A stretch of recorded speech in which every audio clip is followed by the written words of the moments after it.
BJP के booth विस्तारक अभियान में आई तेजी। अभियान को लेकर सबलगढ़ पहुंचे सीएम। कार्यक्रम में बीजेपी के वरिष्ठ नेता रहे शामिल।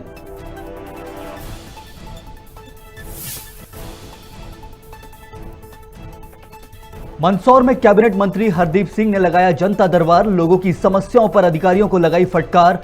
चेतावनी देते हुए कार्रवाई करने के दिए निर्देश।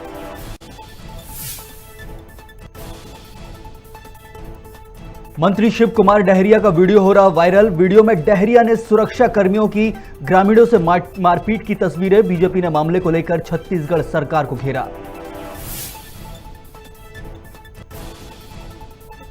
अंबिकापुर में युवक की मौत पर परिजनों का हंगामा। निजी अस्पताल पर लगाया इलाज के दौरान लापरवाही का आरोप। बड़ी मशक्कत के बाद शांत हुआ मामला।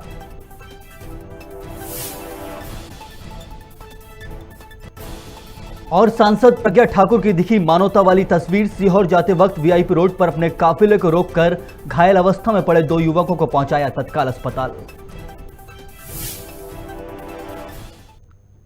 नमस्कार, स्वागत है आपका खबर भारत में। आपके साथ मैं हूं संयम जैन। बुलेटिन में अब खबरें विस्तार से। राजधानी भोपाल में गृह एवं जेल मंत्री नरोत्तम मिश्रा ने विभिन्न मुद्दों को लेकर प्रेस कॉन्फ्रेंस की, जिसमें उन्होंने कहा कि बीते 24 घंटे में कोरोना के 9,451 नए मामले सामने आए। वहीं 8,467 लोग ठीक हुए हैं। एक्टिव केसों की संख्या 70,870 है। उन्होंने पुलिस भर्ती को लेकर कहा कि पुलिस विभाग में पहले 4,000 भर्तियां निकाली गई थी, जिसे बढ़ाकर अब 6,000 कर दिया गया है। साथ ही साथ 26 जनवरी पर अच्छे आचरण के चलते 210 कैदी, जिसमें 210 पुरुष और 5 महिला कैदी रिहा होने की बात कही है। साथ ही साथ अमेजॉन मामले पर राष्ट्रध्वज के अपमान को लेकर कार्रवाई करने के निर्देश दिए हैं। इस वर्ष 26 जनवरी गणतंत्र दिवस पर हम मध्य प्रदेश के अंदर गणतंत्र दिवस के अवसर पर जो विभिन्न जिलों में आजीवन कारावास से दंडित 215 कैदी, जिसमें से 210 पुरुष और 5 महिलाएं हैं, उनको रिहा किए जाने का निर्णय लिया है।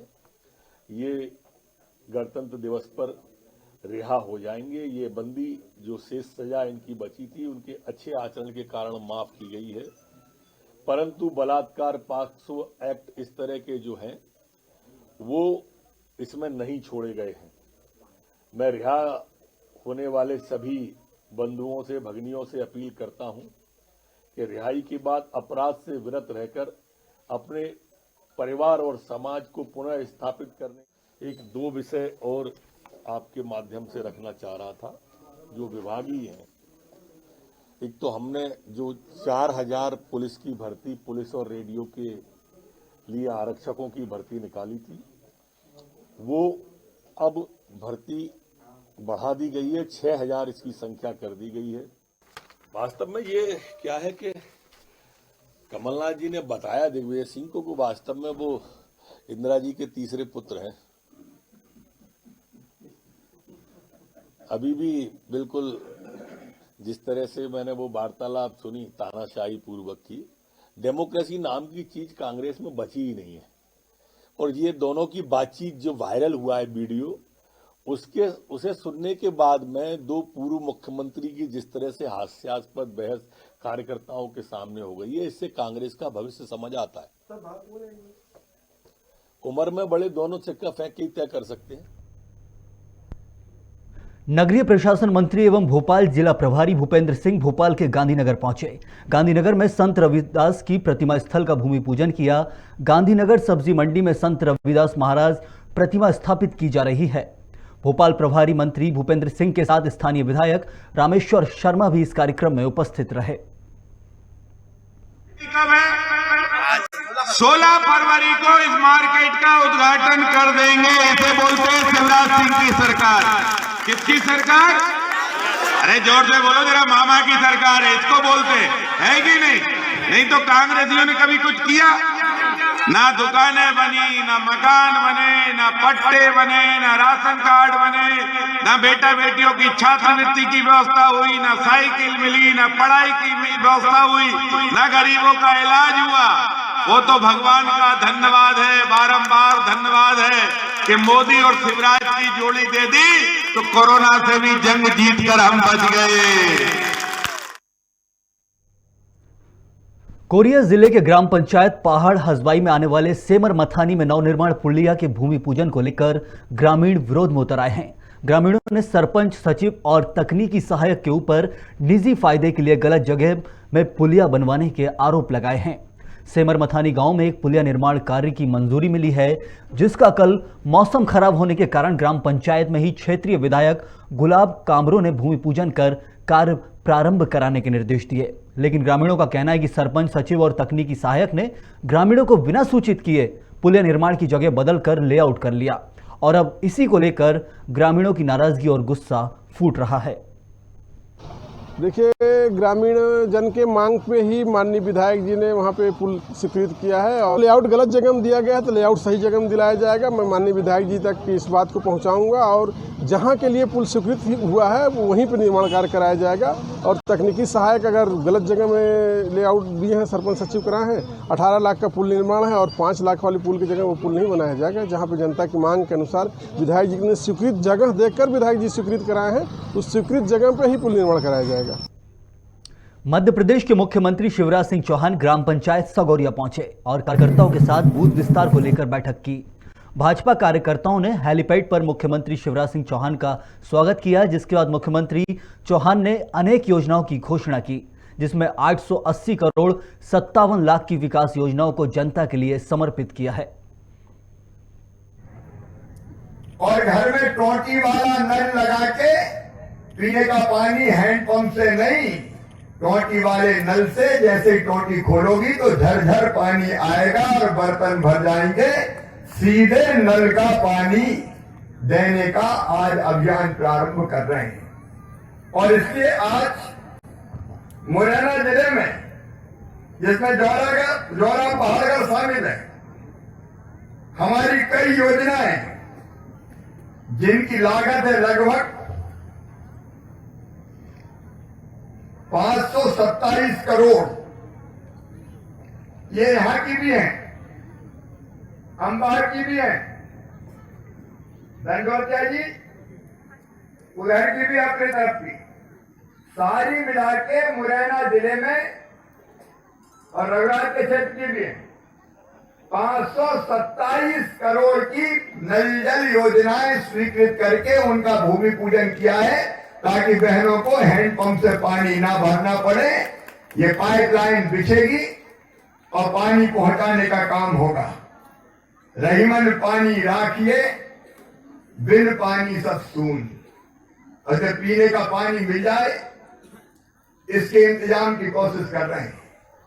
देखो, मनुष्य की जो आवश्यकताएं होती है, रोटी, कपड़ा, मकान, पढ़ाई, दवाई, रोजगार का इंतजाम, और चाहे प्रधानमंत्री नरेंद्र मोदी जी हो हमारे, केंद्र से उनका आशीर्वाद मिल रहा है, एक ने अनेक योजनाएं संचालित हो रही हैं। उनके विस्तार में जाऊंगा तो समय ज्यादा लगेगा। एक तरफ प्रधानमंत्री जी की योजनाएं और एक तरफ मध्य प्रदेश सरकार की अपनी योजनाओं से इन सब चीजों को पूरा करने का प्रयास कर रहे हैं। प्रधानमंत्री किसान सम्मान निधि को अमर जी बैठे, प्रधानमंत्री जी 6,000 रुपया 2,000 करके 3 बार डालते हैं, तो 6,000 वो, उनमें हमने कहा 4,000 और जोड़ के 10,000 रुपया हर साल किसानों को देने का काम लगातार चल रहा है। देश में नई तकनीकों को बढ़ावा देने और बहादुरी के क्षेत्र में असाधारण क्षमता और उत्कृष्ट उपलब्धियों के लिए बच्चों को प्रतिवर्ष प्रधानमंत्री राष्ट्रीय बाल पुरस्कार दिया जाता है। इस वर्ष जिन बच्चों को राष्ट्रीय बाल पुरस्कार से सम्मानित किया जाएगा, उनमें अनूपपुर जिले के जवाहर नवोदय विद्यालय अमरकंटक में अध्ययनरत ओडिशा निवासी वनीता दास को भी शामिल किया गया है। वनीता प्रधानमंत्री के उद्बोधन से अत्यधिक प्रभावित हैं और वो भविष्य में स्पेस साइंटिस्ट बनना चाहती हैं। प्रधानमंत्री नरेंद्र मोदी ने वीडियो कॉन्फ्रेंस के माध्यम से राष्ट्रीय बाल पुरस्कार विजेताओं से बात की और चयनित बच्चों को सम्मानित किया। प्रधानमंत्री ने चयनित बच्चों को अपने वक्तव्य के माध्यम से प्रेरणा दी और उनके भविष्य के लिए शुभकामनाएं दी हैं।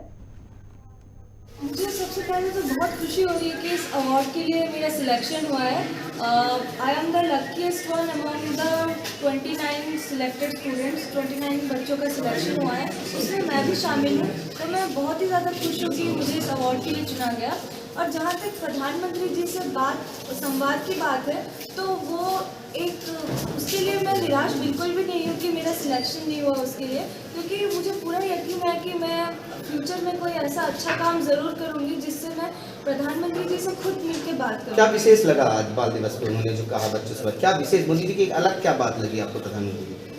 उनकी मुझे एक बात सबसे बहुत अच्छी लगी, जो उन्होंने कहा कि जनरली जब आप सक्सेसफुल होते हैं तो पेरेंट्स की, आपके टीचर्स की, आपके फ्रेंड्स की, सोसाइटी की एक्सपेक्टेशंस बहुत ज़्यादा बढ़ जाती है आपसे, और उन एक्सपेक्टेशंस को बहुत सारे बच्चे एज ए प्रेशर ले लेते हैं। तो उन्होंने यही कहा कि उस एक्सपेक्टेशंस को आपको एज ए प्रेशर बिल्कुल भी नहीं लेना है, आप उसको एज ए इंस्पिरेशन लीजिए, एज ए मोटिवेशन लीजिए, जिससे आपको आगे बढ़ने में मदद मिलेगी। यही बात मुझे उनकी सबसे बहुत अच्छी लगी। प्रधानमंत्री जी को बच्चों के साथ मिला, पहले ऐसे इतिहास में ऐसा बहुत कम हुआ है कि लाइव प्लेटफॉर्म में कोई प्रधानमंत्री देश का सर्वोच्च पद का व्यक्ति बच्चों से बात करे, तो इसको उनकी सोच से कैसा लेती है?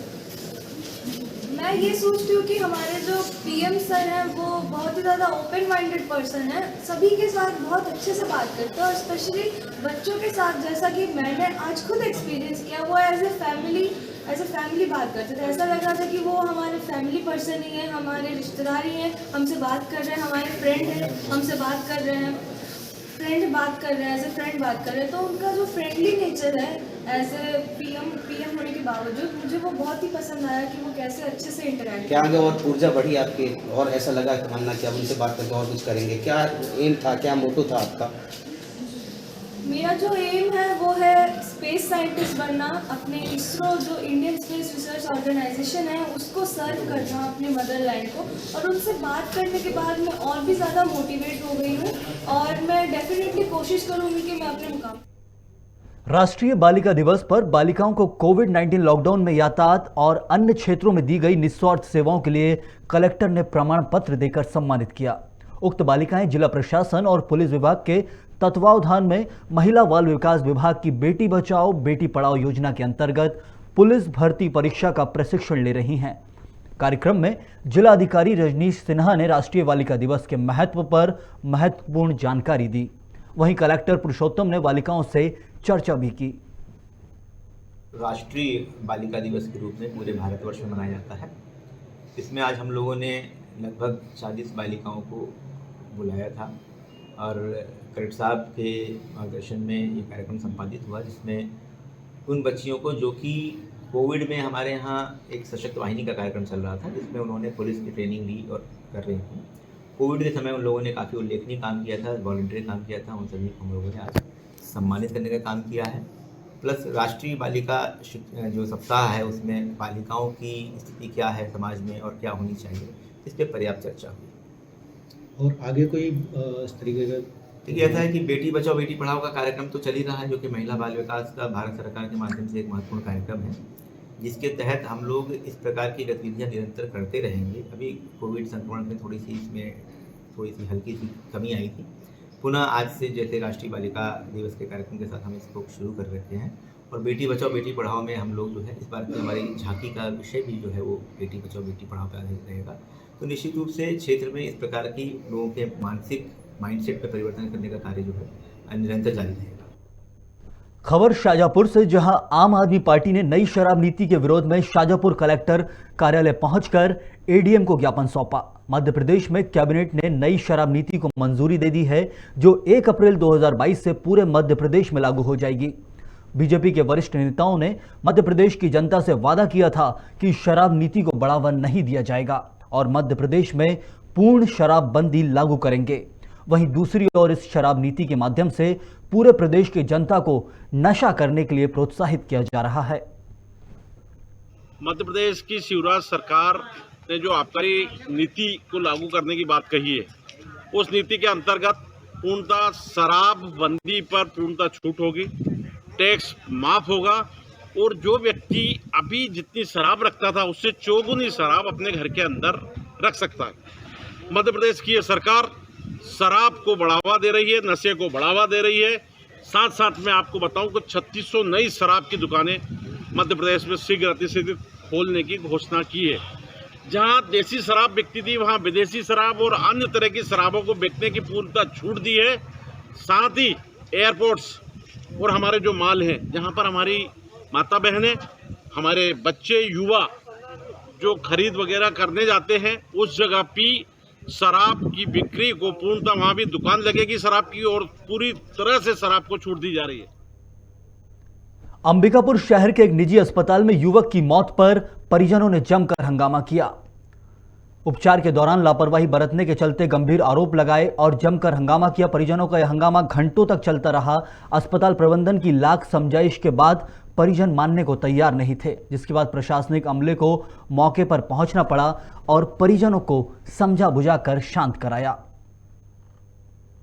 एक क्रॉनिक आईवी ड्रग एब्यूज़र थे जो इंजेक्शन लेते हैं नशे के लिए, वो लेते थे। काफ़ी दिनों से इनका था, लगभग ये 7-8 साल से भी ज़्यादा समय से ये ले रहे थे।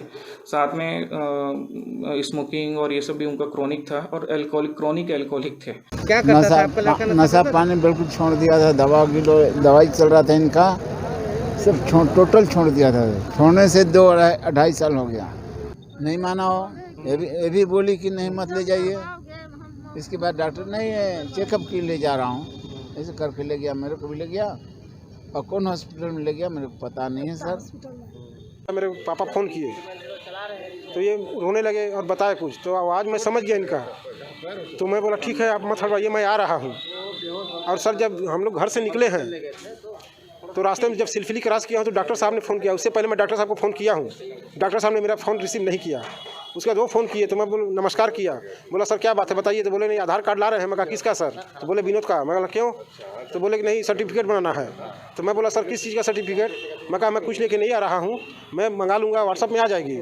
लेकिन मैं आ रहा हूँ गायत्री हॉस्पिटल में, क्योंकि पेशेंट मैं वहीं एडमिट किया था, तो वहीं मैं मिलूँगा आपसे। तो डॉक्टर साहब ने हाँ बोल करके अभी तक देखिए यहाँ आए नहीं हैं। यहाँ आने के बाद यही जानकारी मिली कि उनको यहाँ से ले गए एकता हॉस्पिटल, है ना, और वहाँ ले जाके वो लोग क्या क्या कर रहे हैं ये तो जानकारी नहीं है सर। भर्ती कहाँ कराए थे? भर्ती हम गायत्री हॉस्पिटल अंबिकापुर। परिजन से हम आकर के मिले। उनका आरोप ये है कि हॉस्पिटल वाले जो है ना, यहाँ पर हमारे बच्चे के साथ में उसको ये कहा जाए कि उनको मार दिया गया है। एनजीओ और प्रशासन की मदद से नई शुरुआत की जा रही है, जिसके तहत गुमक्कड़ और अर्ध गुमक्कड़ जनजाति की महिलाओं और युवतियों को ई रिक्शा दिए जा रहे हैं, ताकि ये सभी महिलाएं और युवतियां समाज की मुख्य धारा से जुड़ पाएं और गांव से निकलकर शहर में पुरुषों से कंधा मिलाकर अपनी एक अलग पहचान बना पाएं और साथ ही साथ स्वाभिमान का जीवन जी पाएं। इसीलिए मुंबई के एक एनजीओ बॉम्बे टीम चैलेंज के सहयोग से 10 ई रिक्शा दिए जा रहे हैं। इन महिलाओं और युवतियों को ई रिक्शा देने के पहले इनकी ट्रेनिंग और ज़मीनी स्तर पर सहयोग करने के लिए जिला प्रशासन आगे आया है। हमारे लिए जो कलेक्टर सर है और गुरुजी है, वो सर हैं जो हमारे लिए कर रहे हैं, वो बहुत अच्छा कर रहे हैं हमारे समाज के लिए, और उनका धन्यवाद करना चाह रहे हैं कि वो हमारे लिए सब कुछ करना चाह रहे हैं। हम भी बाहर निकलना चाह रहे हैं, सबसे अलग निकलना, मतलब जो पुरुष रहते हैं उनके बराबर रहना चाह रहे हैं, करना चाह रहे हैं, कुछ उनके बराबर करना चाह रहे हैं। जी यहाँ पे है ना, हम गुमक समाज से बिलोंग करते हैं और हम बिल्कुल भी शहर से बिल्कुल भी जुड़े हुए नहीं हैं। और हमारे समाज में मतलब हम बहुत गरीब कंडीशन में आती है SC/ST में, और हमारे पास रोज़गार करने के लिए मतलब कोई भी साधन नहीं है। हमारा गांव भी एक ऐसी जगह पड़ता है जहाँ पे ना बस है, ना आने जाने का कुछ साधन है। मैंने अभी पुलिस की एग्ज़ाम दी है, मेरे 55 नंबर आए हैं और आने जाने की बहुत दिक्कत रहती है। बसें नहीं मिलती है टाइम से, क्लास भी नहीं जा पाते हैं और बारिश की टाइम भी बहुत दिक्कत होती है। अभी जो हमको ये रवि बुंदेला जी जो टेम्पो की ये कर रहे हैं, इसके लिए हमको 15 दिन की ट्रेनिंग दे रहे हैं और टेम्पो चला के हमें बहुत अच्छा लगता है। ये कलेक्टर सर के मार्गदर्शन में हम लोग काम कर रहे हैं। कलेक्टर सर का ये कहना है कि जो विमुक्त जाति की महिलाएं हैं, इन लोगों को मुख्य धारा से जोड़ने के लिए और स्वरोजगार के लिए इन लोगों को प्रशिक्षण दिया जाए, और कुछ NGO के द्वारा इन्हें ई रिक्शा प्रदान किए जा रहे हैं। उसके लिए ट्रेनिंग दी जा रही है ताकि ये अपना रोज़गार स्टार्ट कर सकें। कितनी महिलाओं को दिया जा रहा है और किस तरह से उनको ट्रेन किया जा रहा है, क्या ट्रेनिंग प्रोग्राम चल रहा है? इसमें 10 महिलाओं को हम लोग ट्रेनिंग दे रहे हैं, जिसमें पुलिस और परिवहन विभाग संयुक्त रूप से ट्रेनिंग दे रहा है। इसमें अभी प्रारंभिक तौर पे हमने 10 लड़कियों का चयन किया है विमुक्त अर्ध घुमक्कड़ जनजाति वर्ग से, और हम इनको ई ऑटो प्रोवाइड कर रहे हैं। और 26 जनवरी को हमारी योजना है कि 10 लड़कियों की ई ऑटो की शुरुआत हो जाए, और ये वुमेन एम्पावरमेंट का भी एक साइन होगा, एक जो है समाज के पिछड़े वर्ग को आगे लाने का भी वो होगा, और इससे हमारी शुरुआत होगी कि और गवर्नमेंट की जो विभिन्न योजनाएं हैं वो इस समुदाय इनके गांव में हम लेके जाएं, और ज़्यादा से ज़्यादा लोगों का जीवन स्तर ऊपर उठाने के लिए रोजगार, स्वरोजगार, बैंक से फाइनेंस, प्लेसमेंट वगैरह इसकी कार्रवाई सुनिश्चित करें। सीमा सुरक्षा बल अकादमी टेकनपुर में जितेंद्र सिंह ओबरॉय द्वारा प्रेस वार्ता का आयोजन किया गया। इस प्रेस वार्ता में वर्ष 2021 के दौरान सीमा सुरक्षा बल अकादमी की उपलब्धियों की जानकारी मीडिया को दी गई। प्रेस वार्ता को संबोधित करते हुए ओबरॉय ने निम्न बिंदुओं को प्रेस के साथ साझा किया। वहीं बताया कि देश का इकलौता उपक्रम अश्रु गैस इकाई सीमा सुरक्षा बल के ट्रेनिंग सेंटर में ही है, जहां भीड़भाड़ को नियंत्रित करने वाले तरह तरह के अश्रु गैस के गोले और उपक्रम यहां बनाए जाते हैं, साथ ही उनकी ट्रेनिंग दी जाती है। वहीं कहा, आपदा प्रबंधन की ट्रेनिंग भी यहां सीमा सुरक्षा बल अकेडमी टेकनपुर में ही दी जाती है। इस प्रेस कॉन्फ्रेंस का जो मेन मकसद ही यही है कि हम अपने गणतंत्र दिवस को मनाते हुए आपको बीएसएफ अकादमी की गतिविधियों से वाकिफ कराएं। जैसे आपको जानते हैं कि बीएसएफ अकादमी का जो मेन मकसद यहाँ पे ऑफिसर्स को ट्रेन करना, सब इंस्पेक्टर्स को ट्रेन करना है, और उसकी ट्रेनिंग के लिए जो भी यहाँ पे एक कैपेबल टीम्स हैं वो अवेलेबल हैं, और उस टीम्स में 1 साल का जो इस कठिन परिश्रम के बाद में इन ऑफिसर्स को और एसओस को तैयार किया जाता है। सर, किस तरीके की ट्रेनिंग्स यहाँ पर चलती हैं, किस तरीके के कोर्स इवेंट चलते हैं सर? देखिए, यहाँ पे सबसे बड़ा जो ट्रेनिंग कोर्स है जो अकादमी कोई भी अकादमी मानी जाती है वो है डायरेक्ट एंट्री, सब जो है ऑफिसर्स की ट्रेनिंग जो है जिसको ACD बोलते हैं, असिस्टेंट कमांडेंट डायरेक्ट एंट्री, जो कि यूपीएससी से सिलेक्ट होकर आते हैं ऑफिसर्स, और उनको एक रॉ आर्मी से एक रिफाइंड और फाइन बॉर्डरमैन तैयार करना, वो सबसे बड़ा चैलेंज है अकेडमी के लिए।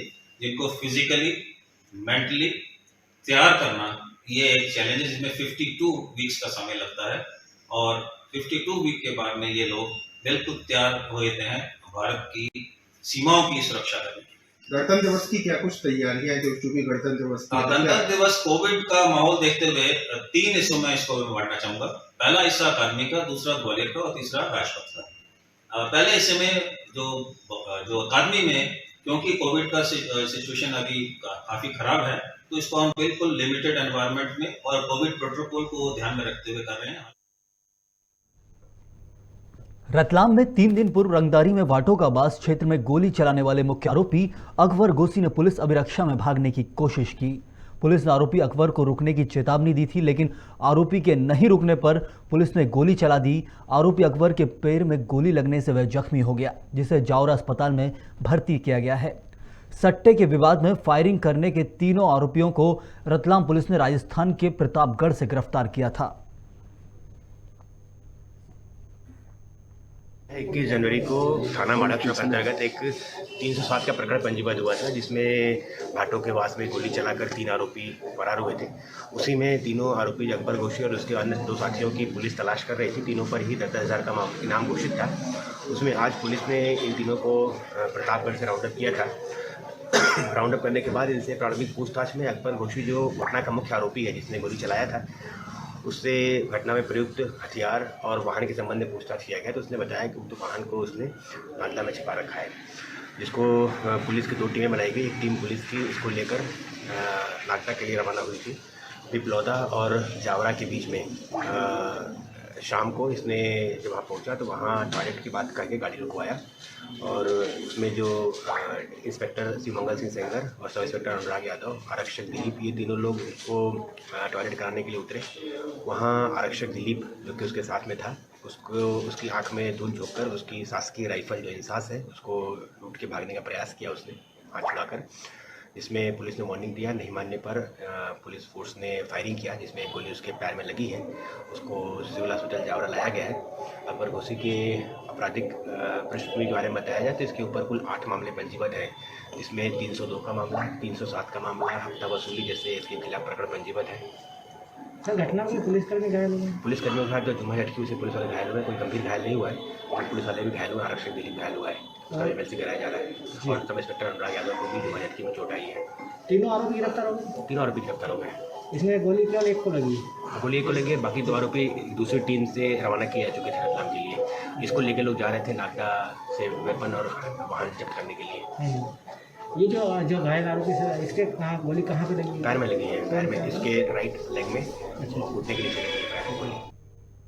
छत्तीसगढ़ में कुछ दिनों से एक वीडियो वायरल हो रहा है जिसमें नगरीय निकाय मंत्री शिव कुमार डहरिया और उनके सुरक्षा कर्मियों के एक कार्यक्रम के दौरान ग्रामीणों से दुर्व्यवहार और मारपीट करते हुए बताया जा रहा है, जिसका शिव कुमार डहरिया ने खंडन किया और प्रेस कॉन्फ्रेंस में बीजेपी की साजिश बताया है। वहीं बीजेपी भी इस वीडियो को लेकर सरकार और मंत्री डहरिया को घेरती दिख रही है।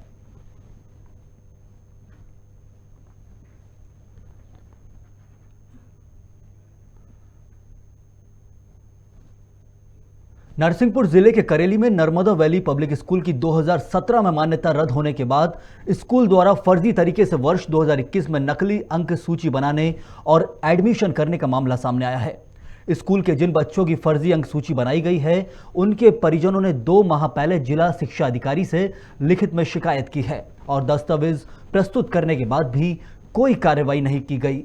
वहीं जब निजी शैक्षणिक संस्थान और बच्चों के पालक नरसिंहपुर जिला शिक्षा अधिकारी से बात करने पहुंचे तो वे इस मामले पर टाल मटोल वाला जवाब देते नजर आए और जब मीडिया ने इस पूरे मामले में जिला शिक्षा अधिकारी का पक्ष जानना चाहा तो नरसिंहपुर की जिला शिक्षा अधिकारी JS विल्सन कैमरे से बचती नजर आई।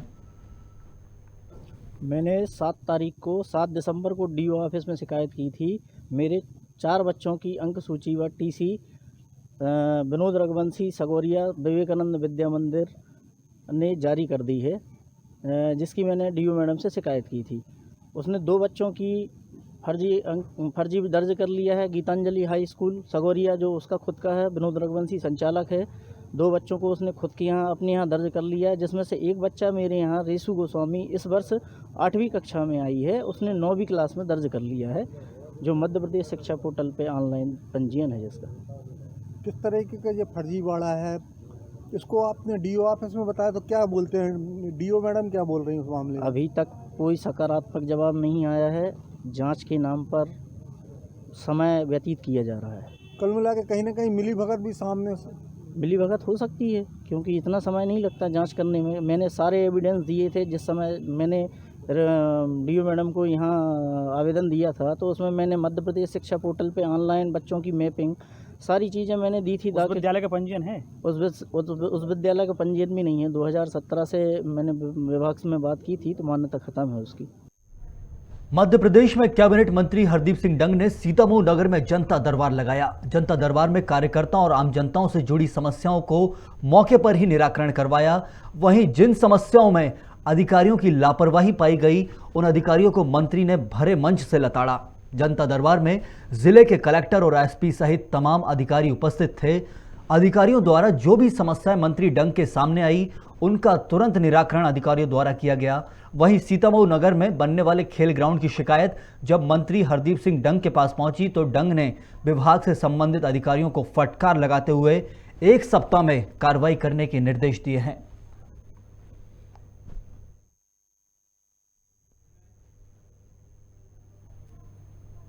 इस बुलेटिन में फिलहाल के लिए इतना ही। खबरों का सिलसिला खबर भारत में लगातार जारी है। आप बने रहिए खबर भारत के साथ।